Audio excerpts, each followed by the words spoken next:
O să începem partea a doua a acestei sesiuni de prezentări cu o prezentare extrem de interesantă, prezentată de domnul profesor Gino Verlee, de la Departamentul de Studii ale Comunicării, PC Lab, Facultatea de Științe Politice și Sociale, Universitatea din Ghent. El ne va oferi astăzi o prezentare de la analiza nevoilor statistice la dezvoltarea sau geneza unui nou ecosistem de cercetare. Îi mulțumim domnului profesor și îl invităm să ne spună câte ceva despre acest subiect. Okay, thank you very much. Good afternoon. I'm happy to be here in Timișoara, but I need you to know that it's not the first time nor the last time that I will be here. Actually, I fly in a couple of times a year because the talk, what I'm going to present to you, is a project where some people, excellent people, nice people from Timișoara are also playing an important role in. So who am I? I have a background in statistics, psychology, and I have been doing lots of consulting and research in both medical and social sciences.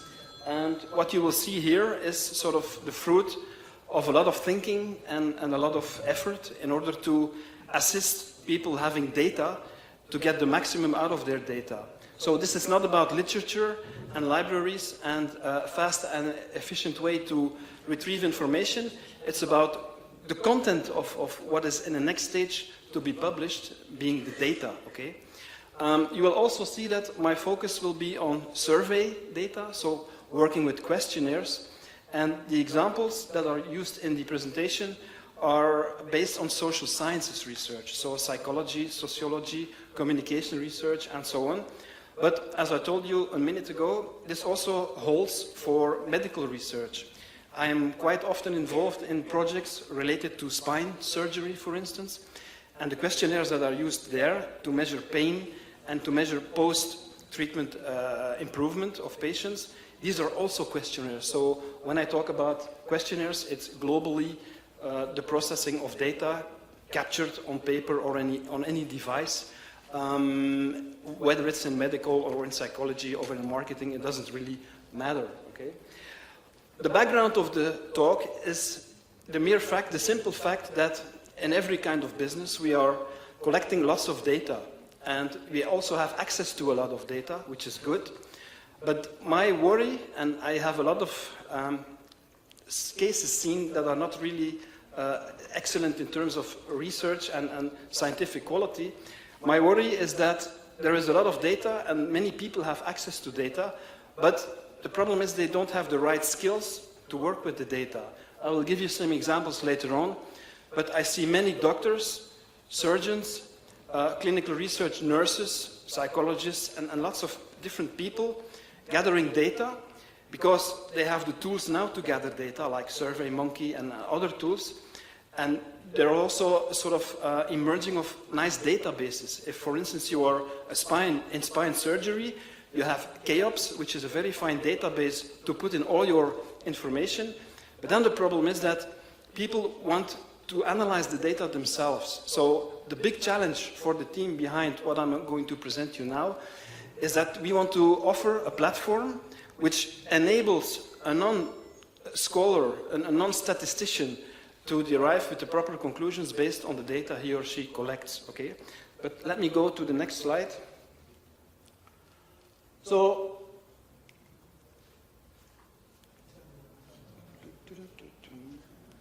no. You see with this one, how does this work? You have to go down. 2 fingers, okay? Okay.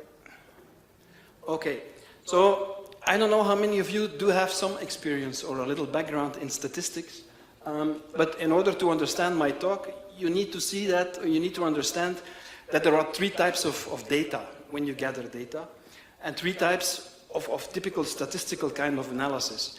So if you gather data, you always can compute numbers yourself. For instance, from a sample, and that's an important thing, you can conclude that 15% of males do have pain symptoms, and maybe 19% of the females have pain symptoms. And if you don't know anything about statistics, your conclusion could be that females have more pain than males, or have a higher incident to show pain-related diagnostics, and so on and so on. But that's not true, Because in 99% of the cases, we are working with samples. And it means that if you would have collected your data yesterday or tomorrow, you would have had other percentages. So there is some variance on these percentages. And in order to derive the proper conclusions based on the data you have, you need the second level of analysis. That is called in statistics the inferential level of analysis. And some of you might have had these courses, but my experience after 25 years of teaching to students about inferential statistics is that they study it for the exam, and 2 weeks later they have forgotten how it really works, because it involves a lot of mathematics and things. And what we wanted to do in this project, or what we do daily in this project, is to offer a platform that has the knowledge inside to do these more complex kind of analysis and computations, so that in the end, as a non-statistician, you are able to derive the proper conclusions as if you would have been taught a lot of courses in statistics, because the knowledge is in the platform. And then, of course, if you want to do a proper job, a real good job, if you want to get the most out of your data, you need to do what is called statistical modeling. And this means that you need a lot of advanced knowledge, but again, this we will also put in the platform, okay? So the thing to remember before we go on is that people collect data more and more. We have nice databases that prepare the data in order to do a proper analysis, but it's always sample data, and in order to derive proper conclusions from samples, you need more complicated statistical techniques, okay? And if you have a platform or a system that collects the data for you, in I think 99% of the cases, those platforms only give you the numbers, the counts, and this is not a proper statistical analysis, okay?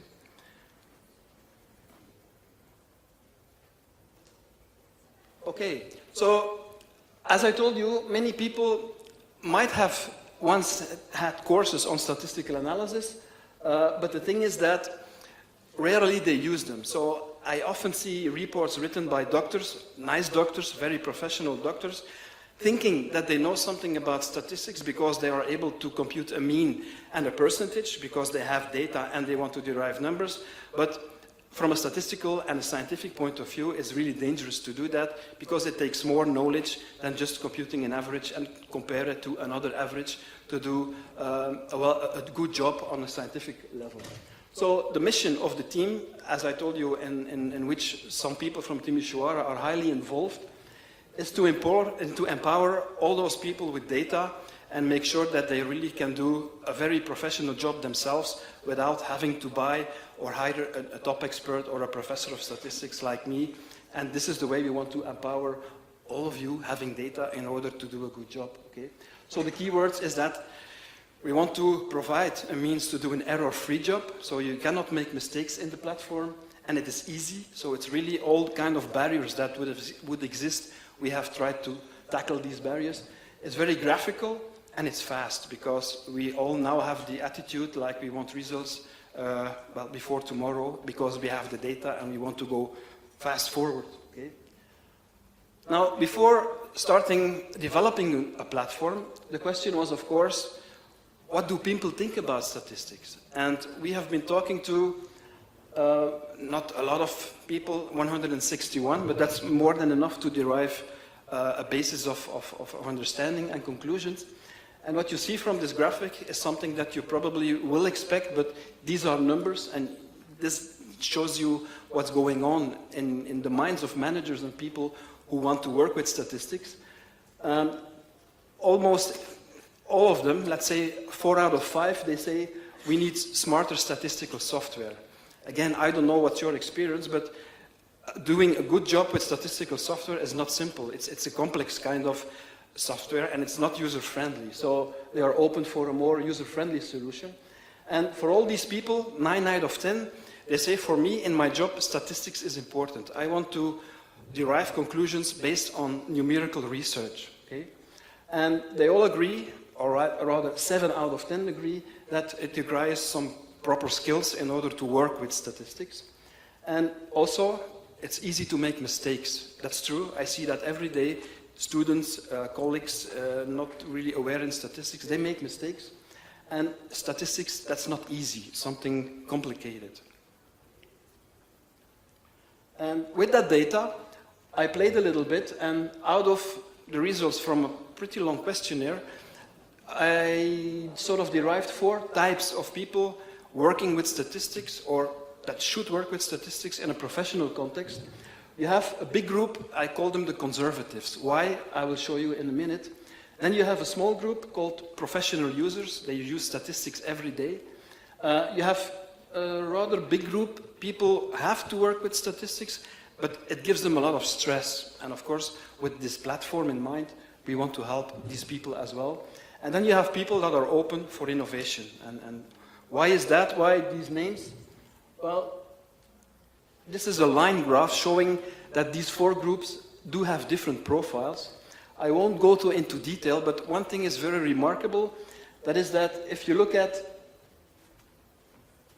the need for innovation, so to what extent do people expect something to happen in the outside world where someone will help them with a new platform of some innovation that they can do a better job with? Then you see that except for the conservatives, everyone is open for such an idea. And from there on, I started to find some investors and people in Belgium that would help me to start building this innovation. And the rest of the story is actually something that I would like to share with you, with the pitfalls and the successes in order to get along with this project. So a while ago, we ended up building a first platform. And the nice thing is that was a smart platform. What do I mean with smart? Well, the platform has the knowledge I have in my mind programmed inside.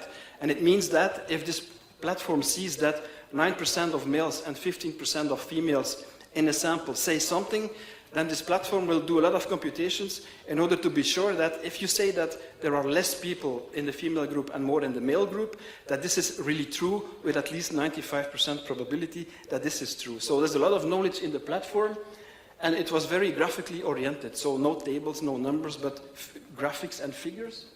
And it also allowed the computation of what is called in medical research a more conceptual level. I mean, if you want to measure pain with questionnaires, that's not obvious. Of course, measuring pain is something very complicated, but if you work with questionnaires, at the end of the day, you want a reliable indication of pain. And this is why you need sort of data architecture with several layers of information. And this was also built into the platform. And it was cloud-based, so it's not on your PC at home. It was completely developed on the cloud. And what was nice is that we had a lot of people tested this first version of the platform. So we had some very positive reactions. People in government, medical, social sciences, marketing, HR, and so on. They were happy to see that someone could develop a tool which enables them to derive the proper conclusions on their data. So a lot of different profiles, and this sort of encouraged us, motivated us to go along in improving this first platform. Now, how does this look? For instance, this is what you get out of the platform if you ask for a relationship between 2 categorical variables. For instance, what do you like to eat most? And what's your age category? And in a classic statistical environment, or even in Excel, you will get numbers, but this platform gives you a color scheme, like blue and lila, where it interprets, and it shows you those groups that are underrepresented or overrepresented in a reliable way. Also, the kind of graphics you see on the right is what we call KPI reporting, key performance index reporting, and the color scheme there also interprets the urgency or the seriousness or the level of issues in a number of concepts. And then we also try to use all kinds of visualizations because we want to avoid plain tables and numbers, because we are all visual animals, and the more we see animations and real graphics, the faster we will be able to pick up information in the data. Now, what was the issue with the first test platform? Well, there were 2 levels of payment, okay? Not that important, and we used a lot of activities on the internet to sort of inform people that this platform exists, but the issue was it was not really taking off in the sense that many people used the platform. So I thought, what's happening here? Because the users were happy, but it was very difficult to motivate people to use the platform. And then we did some in-depth research, and we made a lot of mistakes. But I mean, that's honest. That's a sort of learning money that you pay before you end up with a proper product. It was too statistical. I mean, you might have in your mind that you want to have a look at a relationship between two variables, but then don't call it regression in a platform intended to be used by people not really aware of statistics, or they might have forgotten the details of statistics. Running a cross table was called a chi-square test. Now, this is again too complicated, so this was the typical error we made. And also, we expected people to do some manipulations with the data before being able to, in a fast way and efficient way, do these analyses with these nice graphics. But at the end of the day, my conclusion is that people are a bit lazy and they don't want to be confronted with data manipulations, and it has to be fast and easy and no barriers at all. So the conclusion was the system was not open enough. The idea was good, it was innovation, but there were too many barriers and it was way too complex for people in the target group. So we wanted to do two things at once. Something with statistics inside, but still rely too much on statistical knowledge of people that are not supposed to have that knowledge. Okay? So we needed, in a second version of the platform, something which was, again, much more easy, and an integration of a lot of things that people don't want to spend time in. It has to be maximum automized. That was the whole concept and the challenge. So that was the chart of our, that is the chart of our ambition, the new ambition. So this is you as a user, and if you have data available, you have done projects, there are in Excel or in SPSS, the system will upload it automatically, and from there on you can play with the data. So this very important barrier will be gone.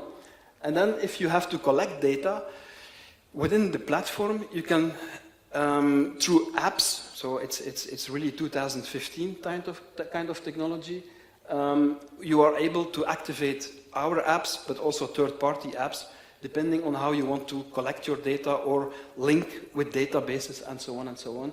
And then there is a sort of hidden layer of statistical technology where some ideas of mine, and of course others, are brought into the system, and this helps you to compute the correct procedures without making errors.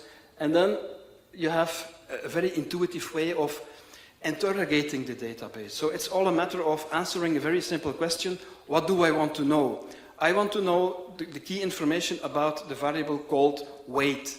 I want to know some information on the relationship between gender and height and this sort of thing. So it's very intuitive, and you don't need to know any statistical vocabulary or details in order to interrogate the system. And then we try to make it as easy as possible to publish the results, because at the end of the day you need to make reports, you have to distribute the information, and this was also a challenge because there as well people don't want to do a lot of effort. It has to be very easy. And I won't go into details, but these are the features of this new version. It's very intuitive. So again, you don't need to be a statistician. It's self-service. If you go on the internet and you do everything you want to do. And also it's open to third-party connections. I think if you build something with the future in mind, the worst thing you can do is isolate yourself. I mean, you have to build an open platform. And this is why we call it an ecosystem. It's not just a statistical program. It allows you lots of different types of data collection. And of course, this is at the origin of the project. You need 100% statistical sound data analysis. For instance, you cannot compute the mean gender. If you have males and females in your data file, in SPSS, which is a well-known statistical program, you can compute the mean gender, which is usually about 1/2. But this is statistically complete nonsense, or you cannot do that in that platform. And of course, the reporting is also powerful. Now, why are we happy that we have made maybe some mistakes in the past? Because even if in the past the first version would have been better and more performant, I don't think it was the time to encourage people and to make people enthusiastic about using it. When it's about offering something, the time has to be right. And I think, personally, the time is right now. And these are not my words or my vision. There is an organization called ESOMAR, the European Society of Marketing, but it's a global player.